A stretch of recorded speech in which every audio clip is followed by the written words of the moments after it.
Thanks for tuning in to our seller interview series. Up to date, we've got an e-commerce and product business for sale in the culinary niche. Created in December 2014, this business makes $19,715 per month in net profit, and the listing number for this site is 40874. Now, we do these interviews to give potential buyers more information about both the seller and the businesses they're looking to purchase. We hope these insights are helpful for you in making a buying decision. We've got the seller with us today to go through the business and cover everything from niche selection to traffic and monetization. Thanks for coming on, Rebecca. Thanks for having me. Yeah, absolutely. Before we dive into the questions, just to give a quick summary of the business for everyone out there listening in. As already mentioned, it was built in December 2014. It has a monthly revenue of $66,529, with expenses sitting at $46,814.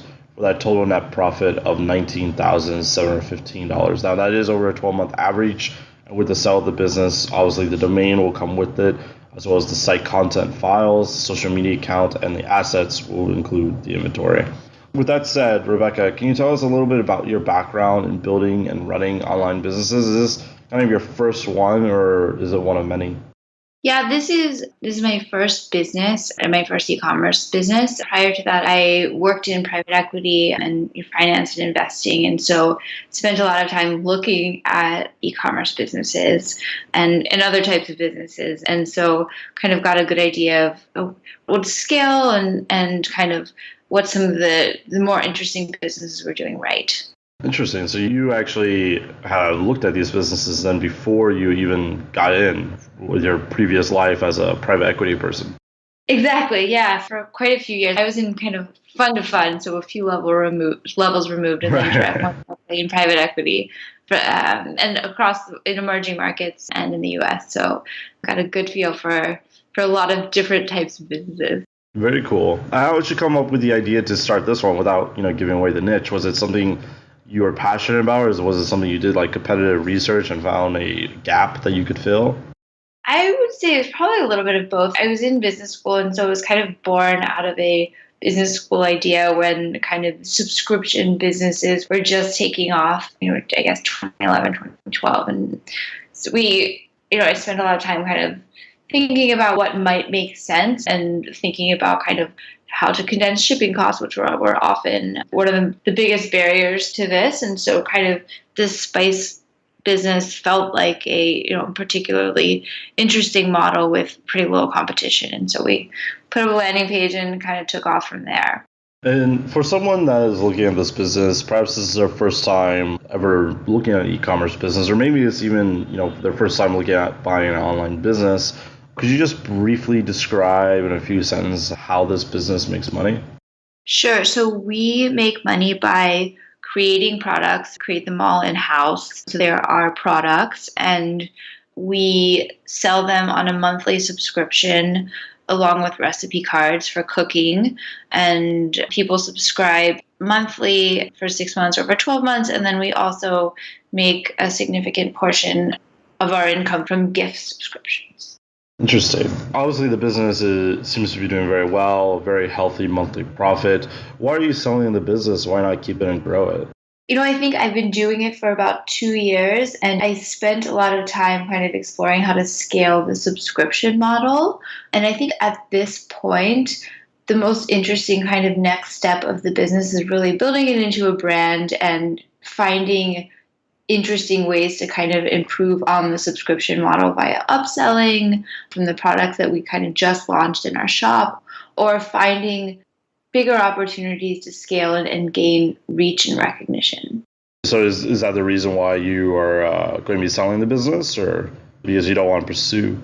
To be totally honest, e-commerce, it's been very fun, but I kind of found another opportunity more on the research side and kind of more not as customer facing as maybe I should be. But yeah, I prefer to kind of hang back more on the research side and probably go back into investing. Very cool. Very cool. So you're planning on going to research after the sale. Are you planning on doing anything with the money from the sale, like travel the world, do something cool, or are you investing it into something else? Probably the latter, although maybe a little bit of traveling too. Excellent. When you first started the business, what was the trajectory of the business? Did you find in the first few weeks that you got customers right away, or did it take a while to build up to that? I think we launched it at a really good time, which was the November, December going into the holiday season, and did a kind of very kind of bootstrapped outreach to PR about our launch and to cooking sites and subscription box sites, and really kind of saw a lot of nice traction in actual pre-purchases right out of the gate. We almost kind of like Kickstarted ourselves. So the timing just kind of worked out really well in that sense. That's awesome. Now, is there anything you learned from this business? I'm sure there's plenty of things you learned, but is there one thing that you learned that just worked really, really well for you that if you were going to start another business that you'd probably apply to that business? I would say working with influencers was huge for us over the last 2 years. And it was especially huge because with our product, it ships essentially as a letter. So it costs like, 50, 60 cents to ship. And it's, a fairly reasonably priced thing to send out as samples.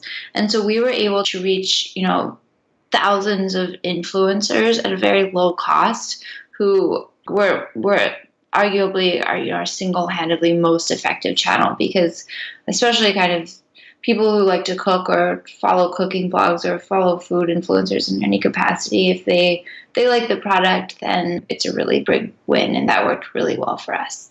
Influencer marketing is an awesome form of marketing. Not many e-commerce stores, at least that I see, do that. So that's interesting you took that route. It's definitely good for a buyer who wants to create a legitimate brand out of having experts already talking about the product. So that's good. Is there anything you did on the flip side here that just didn't work? Maybe something where you're like, man, I really wish I hadn't done that. Yeah, I'd say and I'm definitely a novice on paid ads, but I spent some time trying to find keywords that could be interesting on Google AdWords, and I couldn't make it click, and it's probably because I just totally lack expertise there. And we kind of organically rank for a lot of, keywords that make sense on an outright basis, and some of the different keywords that may be in our shop, I found it really difficult, probably because of a lack of experience. So this was just with Google AdWords. Did you also try with like Facebook ads and other mediums? We tried with Facebook ads, and again, I think it really helped to improve presence because you can do really targeted ads on our competitors. And with Facebook, the conversion rates were a little bit better, but there was still some seasonality to it as well. So we saw a lot better conversion rates kind of in the fall, winter, holiday season, and the spring, summer, not quite as strong. So with that said, like, what's your breakdown of your traffic right now? Is it mainly organic from influencers? Is it search engine optimization where you're getting organic traffic from Google, or are you doing some kind of paid ads? I think it's somewhere around 30% from organic traffic. Almost 50% of it is direct. We have a pretty significant mailing list of around 125,000 people. We leverage that frequently, maybe kind of once a week. So a lot of traffic comes from there. And then the rest comes from social media sites or influencers. So essentially referral traffic. That's awesome. 50% direct. It's pretty good. So with your product, give me a little bit more information on like the earning type here. Are you earning from mainly one product, or do you have several products? And if you have several products, is there one that is like the major winner for you? So basically, we have one product, which is the subscription product, as our main product. And we change up the spice blends monthly, and we often do specialty items. So everyone that subscribes gets kind of the exact same product without any customization. And so that's how we've operated for the last 2 years. We've since also opened a shop and haven't really done much with it, but also kind of with the intent to upsell the products in kind of a Birchbox-esque way. But it's very new, so it's still less than a few hundred orders a month. Interesting. So almost all of it's on the subscription here. And you mentioned earlier there is some seasonality, or does it remain pretty stable?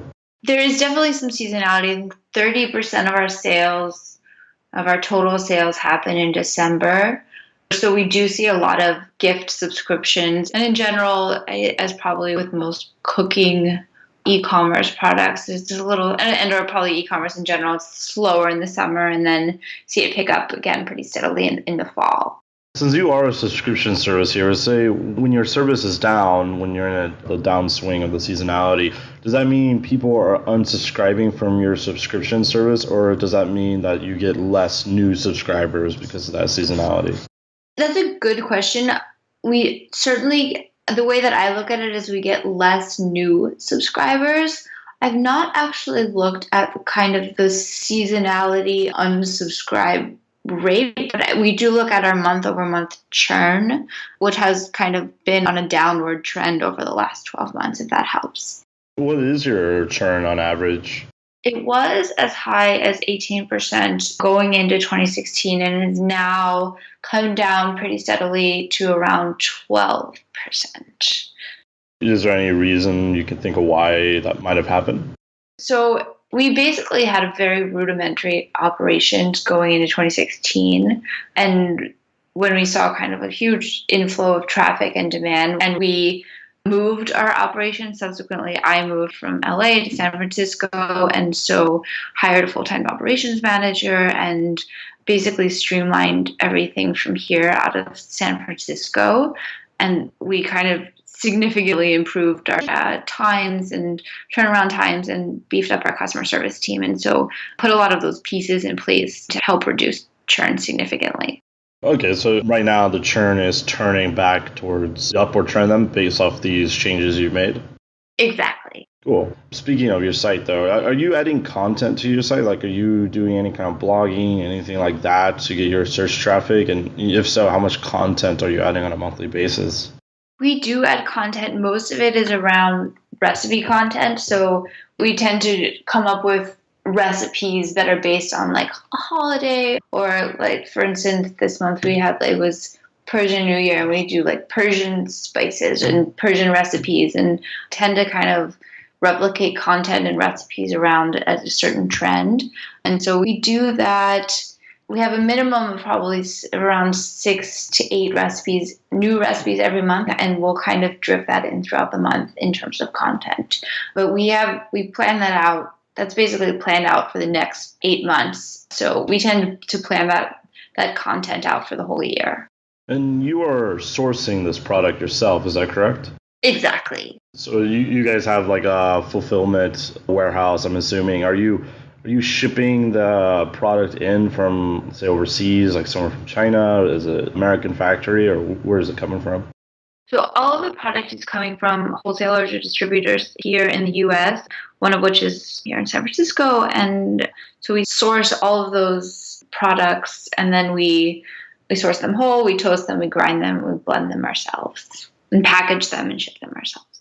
Okay. Do you have like a system set up already in place for the new buyer to where they wouldn't be grinding them? It sounds like some employees already taking care of that. Yes, so you can purchase them, ground and blend them yourself, and or you could, find a co-packer who would probably do something similar. But we found it just easier and cost effective to have a warehouse. Essentially, it's a dry good, so it's essentially like coffee. So you don't need kind of a full commercial kitchen to do any of this stuff, and we just found it much more cost effective and gave us a little more leniency to do it in-house. Interesting. If you wanted to keep the business, let's say, hypothetically, you weren't going to sell it, that you're planning on growing it, what would be the least risky path you'd focus on to grow the business? I think the least risky path would be to kind of do and scale the subscription base. It's at a really interesting place right now where we have around just under 10,000 subscribers, and anything above that is very incremental in terms of effort or costs. And so it's figuring out a way to kind of incrementally grow the subscription base, I think, is probably the most interesting. Yeah, definitely. Subscription-based businesses are super interesting for how they grow like that. Now, on the flip side here, let's say you were incredibly risky, threw caution to the wind, and you just wanted to grow the business as quickly as possible. What is it you do? I don't know if I have an answer to that question in terms of growing it as quickly as possible. I mean, obviously you could spend a lot of time and money on ads, but I would say in a much kind of riskier endeavor is kind of building out a brand and building out awareness of the brand. And I would say, to be fair, there's almost basically very few people who are competing in this space. It's pretty wide open, and spice companies that exist today have been around for a few hundreds of years. And of course, there's a bunch of little guys, but there's not really anyone who's kind of taken over, as I would say, kind of the Warby Parker of spices. I think that's a pretty interesting thing, but requires a bit more risk, a bit more capital. Definitely does. As far as risk does go, what do you think the current biggest risk is to a business like this that buyers should be aware of? Well, it's e-commerce, which is tough. It's a direct-to-consumer business, so obviously there's broader market risk, more of a luxury item, right? And so everyone's cooking at home. This could get hurt in the event that there's a downturn in the economy, or it gets cannibalized by, I would say, another company who could very much do the same thing, and any other kind of spice company if they were so inclined. Interesting. Yeah, it's definitely a risk. With the economy one, though, that one's definitely not specific to your business. I think everyone might take a hit there. As far as current work required, can you kind of describe what you're doing on a weekly or monthly basis to maintain the business? Sure. So we have an operations manager and operations team. And they're very good. And so the operations largely hands off from me as an owner. I also have a customer service lead based in the Philippines, and she's been with us since the beginning and basically manages all of the kind of day-to-day operations of the shop, including shipping and fulfillment and outreach to customers and social media. And so I focus probably around 10, 15, 20 hours a week on growth marketing efforts, ways we can scale, kind of, I guess, more interesting, relevant contact stuff, and any type of partnerships. So anything around kind of marketing and scale and strategy is where I spend the bulk of my time. And what kind of skills or requirements would you suggest for someone to have who might not be familiar with the niche when they take over the business? I would say, probably you would need less kind of niche related skills. You certainly don't need to be a chef to run this, but having growth marketing experience, especially around e-commerce, and understanding kind of how to scale an e-commerce site is probably 90% of what you need in terms of understanding. Moving to some wrap-up questions here, would you be willing to sign a non-compete with the new buyer? Yes. And how much support would you be willing to offer them? I would be very happy to offer my support as long as they need. Within reason, of course. 10 hours a day. Rebecca, where are you? I can't wrap up the 10 hours a day, but I'm happy. It's Sunday at 3 a.m. You said as much as I needed. Okay. With that said, obviously the best case scenario here for you and for Empire Flippers is someone buys your business outright for full list price, but would you all be open to a split or earn out, say 70% up front, 30% on closing, or maybe 80% up front and 20% after a certain period of training is completed, something along those lines? Yeah, I think that would be fine. And, especially if I have a better understanding of who the buyer is, well, I'd be open to that. Right. Each one is definitely a very individualized case-by-case basis for sure. Before I ask you my final question here, my hot seat question, if you will, I just want to give a quick summary again of the business for everyone out there listening in. As I mentioned at the top, the business was built in December 2014, has a monthly revenue of $66,529. Expenses are sitting at $46,814 for that net profit of $19,715, and that is over a 12-month average. With the sale includes the domain, the site content files, social media accounts, as well as the inventory. Now, you also said you had an email list. How big was that email list? We have a list of around 125,000. And you also get email lists around 125,000. Yeah. Good size. So my final question for you, Rebecca, is What is your best pitch in 30 seconds or less on why someone should purchase this business? Sure. Yeah, I think any subscription business in the e-commerce space has a leg up. And this one is particularly interesting in that there are essentially no competitors doing this.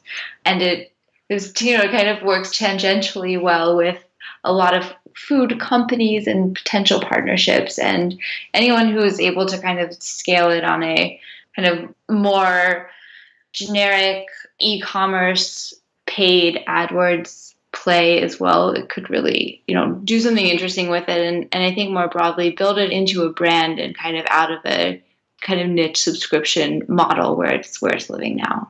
Yeah, definitely. I think it's a very interesting model. E-commerce is a very interesting business model. When you apply that to subscription, I think that it makes for a very intriguing partnership for sure. Yeah. For everyone out there, if you're watching this on YouTube and you want more information about this business, a link will be below this video that will take you to the marketplace listing. Now, if you're watching this on the actual listing page and you want more information, you can become a depositor today.